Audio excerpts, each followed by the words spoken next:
Everyone, मेरा नाम शहरियार मुख्तार है और आज की इस वीडियो में मैं आप लोगों को ये बताऊंगा कि एसडीएस और नॉन एसडीएस क्या होता है। एसडीएस और नॉन एसडीएस में डिफरेंशिएट करने के लिए सबसे पहले आपको ये पता होना चाहिए कि एसडीएस और नॉन एसडीएस होता क्या है। एसडीएस का मतलब होता है स्टूडेंट डायरेक्ट स्ट्रीम और नॉन एसडीएस का मतलब होता है नॉन स्टूडेंट डायरेक्ट स्ट्रीम। अब बेसिकली इन दोनों का कॉन्सेप्ट आया क्यों? पाकिस्तान से बहुत ज़्यादा फेक डॉक्यूमेंटेशन हुई थी जिसकी बेसिस पे कनाडा ने पाकिस्तान को रिस्क कंट्री कंसिडर कर लिया हुआ है। अब जब भी आपने अप्लाई करना होता है तो आपके पास दो ऑप्शंस होते हैं, इधर आप एसडीएस से अप्लाई करते हैं या आप नॉन एसडीएस से अप्लाई करते हैं। एसडीएस जो है वो स्टूडेंट डायरेक्ट स्ट्रीम होती है, उसमें सिर्फ स्टूडेंट अप्लाई कर सकते हैं फॉर स्टडी पर्पसेस। लेकिन अगर आप नॉन एसडीएस पे अप्लाई कर रहे हैं तो you can apply for citizenship, immigration और स्टडी बेसिस। क्या है कि अगर आप स्टडी बेस पे अप्लाई कर रहे हैं और आप एसडीएस के थ्रू अप्लाई कर रहे हैं तो एसडीएस की कुछ रिक्वायरमेंट्स होती हैं। सबसे पहली जो एसडीएस की रिक्वायरमेंट होती है वो ये होती है कि आपने पूरे एक साल की फ़ीस सबमिट करवानी होती है इंस्टेड ऑफ एक सेमेस्टर की फ़ीस, जो कि नॉन एसडीएस में आपने सिर्फ एक सेमेस्टर की फ़ीस सबमिट करवानी होती है।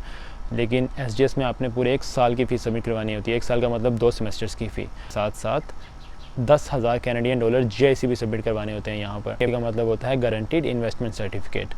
अब वो आप यहाँ के किसी भी बैंक में सबमिट करवाते हैं, यूजली 10,200 कैनेडियन डॉलर सबमिट करवाते हैं और साथ आप फीस अपनी सबमिट करवाते हैं। जब आप ये दोनों काम कर लेते हैं, ये लोग आप लोगों को 2 लेटर्स भेजते हैं जो ये कंफर्म करते हैं कि आप लोगों के पैसे हमें रिसीव हो गए हैं। इधर जब आप फीस अपनी सबमिट करवा रहे होते हैं तो आपने एक बात ये भी नोट करनी है कि वो आप लोगों को 2 लेटर्स भेजेंगे। पहले वो एक लेटर भेजेंगे जिस पे वो कहेंगे कि आप इतने पैसे जमा करवा दें सीट रिज़र्व के लिए, और फिर आपको एक अगली डेडलाइन दे देंगे कि आपने रिमेनिंग जो पैसे हैं, लेट्स अज्यूम कि आपकी फ़ीस जो है वो 8,000 कैनेडियन डॉलर है, ठीक है।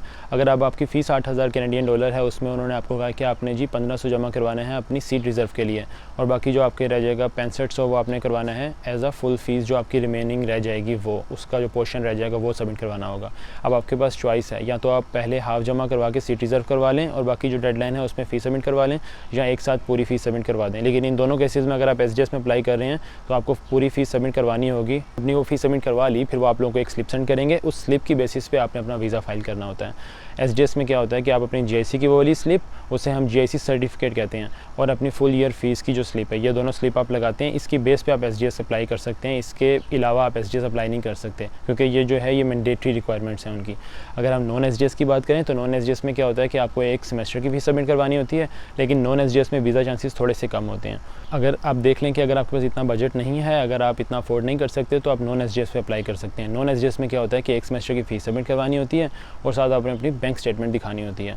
अगर बैंक स्टेटमेंट जो है वो एसडीएस के केस में इतनी ज़रूरी नहीं होती जितनी नॉन एसडीएस के केस में होती है। बैंक स्टेटमेंट आपकी जितनी ज़्यादा स्ट्रॉन्ग होगी, आपके वीज़े के चांसेस उतने ज़्यादा होंगे। अगर तो आप एसडीएस पे अप्लाई कर रहे हैं और उसके बावजूद आप बैंक स्टेटमेंट भी लगा रहे हैं तो अल्टीमेटली आप अपना केस स्ट्रॉन्ग कर रहे हैं, लेकिन उसकी ये बेसिक रिक्वायरमेंट नहीं होती। सॉरी, नॉन एसडीएस में ये रिक्वायरमेंट होती है। नॉन एसडीएस के केस में आप अपनी बैंक स्टेटमेंट लगाते हैं, एडिशनल उसमें डॉक्यूमेंट्स में साथ अपनी आप प्रॉपर्टी वैल्यूएशन लगाते हैं। आपको लास्ट में जो बात बतानी है वो ये है कि जब भी आप अपना माइंड बनाएं कनाडा के लिए, किसी भी कंट्री के लिए, सबसे पहले आपने 3 काम लाजमी कर लेने हैं। सबसे पहला काम जो आपने करना है वो ये करना है कि आपने अपना पासपोर्ट जो है वो रीन्यू करवा लेना है 10 साल वाला। 10 साल वाले पासपोर्ट जब आपका रीन्यू होगा तो यहाँ पे आपको कोई टेंशन नहीं होगी।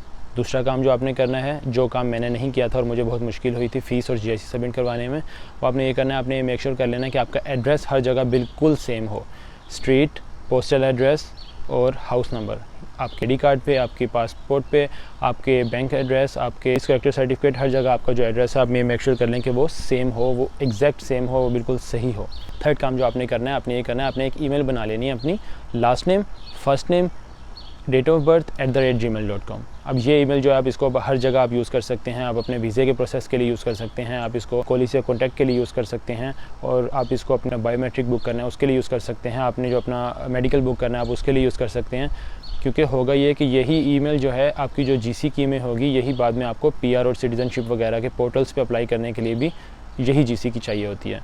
तो आप हर जगह अगर एक ईमेल से अप्लाई कर रहे होंगे तो आपके लिए रिकॉर्ड रखना ईजी हो जाएगा। ये सारी वो बातें थी जो मैंने आपको बतानी थी। एसडीएस और नॉन एसडीएस का जो डिफरेंस है ये बताना तो बहुत स्टार्ट में चाहिए था, लेकिन मैंने वीडियो अब बनाई है इस पर। अगर इसके अलावा आप लोगों को कोई क्वेश्चन हो तो आप मुझे लाजमी बताइएगा।